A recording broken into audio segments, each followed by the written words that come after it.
What's going on, everybody? My name is ManLee92, and I am bringing you the continuation of my COD series revival with Modern Warfare 2, a game of team deathmatch on high rise. So, I think that I just started this. This is my second or third game, so I don't have many guns unlocked. I'm using the preset classes, and right now I'm rocking the FAMAS with the noob tubes, Scavenger, Stopping Power, and I can't remember the third one. But and it just showed up on the screen even though I didn't read it in time. But it's just the preset class, so if you're really that concerned, you can go check out the preset class or rewind the video. But so yeah, so I just wanted to start off this commentary by saying basically like an overview of my whole COD series experience. First off, I started with COD 4, and that was great. I had a really good time playing that, and I probably will end up playing that again in the future, just because it was that good. And so I did enjoy that quite a bit. And then after it, I played World at War, and despite some connection problems, which I find is one of Treyarch's biggest issues, even in Black Ops, but it was probably the most well-rounded COD game, in my opinion, basically because the sniping was so good. I liked the semi-auto rifles and the submachine guns. That basically they did what they were supposed to do. They were capable of what they were like in real life. And I know that this game isn't really about realism, but in some aspects it is, and I really did enjoy that they were able to find the happy medium between realism and an enjoyable game. So now there were some issues, but overall it was one of my most enjoyable games to play. So yeah, but then after that I play Modern Warfare 2, and less of a good experience happening here. But this game is it's not what I remember it, and I did play this game to about 6th or 7th prestige, so I feel I'm a good authority on Modern Warfare 2. But the only reason why I didn't go to 10th, for those of you who are saying, oh, you're a scrub and you couldn't get to 10th, blah blah blah, no, it was because I prestiged once, and then I stayed at level 70 on the second prestige for probably about the 6-month mark. And then I said, you know what, this is really boring now, so I prestiged again, and I just kept going, and I was like, yeah, I'll try for 10th. But, so that was the only reason why I didn't do it, because I kind of gave up at probably around the 9-month mark. I said, you know what, I can't deal with this bullshit anymore, or else I'm going to put a bullet in my head. But, so yeah. Basically, I think the major problems for Modern Warfare 2 were the overpowered explosives and the lack of a counter to overpower explosives. I don't think there was like a flak jacket type perk in COD 4.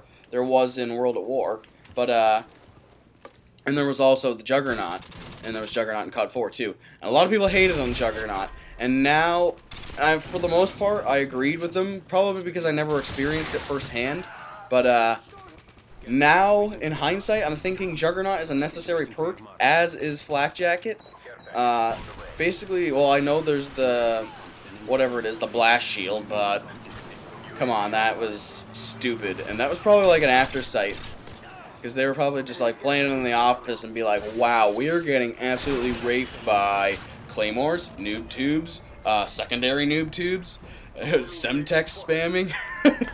So they basically said, alright, maybe we'll put this blast shield in at the last second. That's what I'm thinking what happened. But yeah, so I think that the next game, I know a lot of people are saying they don't want Juggernaut back. I'm saying they need to put it back in order to make a balanced game.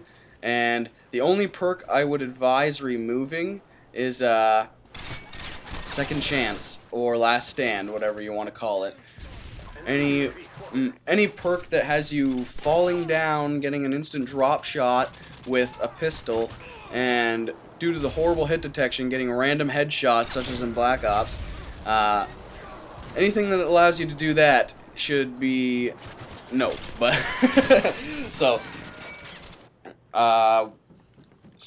and also people are complaining about Ghost in this game.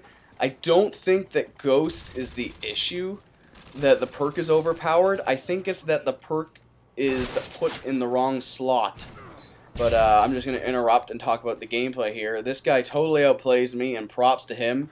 I was playing against a clan in this game, and I did end up with a 2 KD, so I was pretty happy in that aspect. But you know, you can't always win, and well, we do win, but you don't usually win when you're playing a clan, is what I'm trying to say. And because usually they're coordinated, but these guys actually sucked pretty bad, so maybe it's not a huge accomplishment. But anyway, I think that if they were going to put a perk, well, let's just compare Ghost and Cold-Blooded. Cold-Blooded does pretty much the same thing, except that it's in the slot 2 with the stopping power. Basically, I think the way you need to balance the game is have one slot of perk that is completely overpowered. Like, so let's say the tier 2 is overpowered, so you would have the Ghost type perk, stopping power, Juggernaut, the Flak Jacket, anything like that. Maybe even like a Danger Close perk, although Danger Close is treading into some bad territory because the explosives are pretty bad to begin with. But if you wanted to work it some way in there, you could. But basically, if you gave people less of an option to rock these like incredibly dirty perks all on one class, you would be complaining less. But so then you would have to choose, like, okay, are my explosives more powerful, or is my gun or my bullets more powerful, or am I more resistant to bullets? Or yeah, so basically if you did something in that aspect, they were close to it in this game. I think if they had Juggernaut or Flak Jacket perk in that second tier instead of, what was it, Hardline and something else, it would have been a lot better. They had Cold-Blooded, and it was in the second tier with stopping power, and it does literally almost, well, I think for the most part it does the same thing. Hides you from aircraft, turns your crosshair, or makes your crosshair disappear and your name gone, makes you invisible on radar. So, but it's in the first tier, and if they took out stopping power. So, if people have to choose between not you being on the radar or their bullets doing less damage, most of the time they're going to choose the stopping power. And I think that was the downfall of Black Ops. So, people who were hating on stopping power and Juggernaut, you got to bring it back.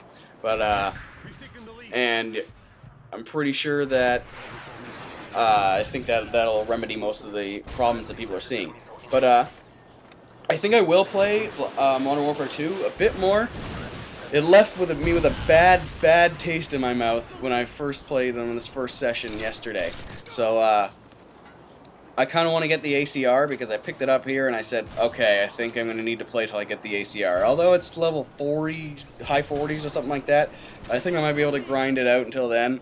The way I used to play was I was very 3-round burst gun dominant, so I like the M16 and I like the FAMAS, but now my playstyle has changed because of Black Ops, and I don't think I like those guns much anymore. Although I do like the 3-round burst guns in Black Ops, but not, I don't know, my preferences are changing. So the gameplay's pretty much wrapped up.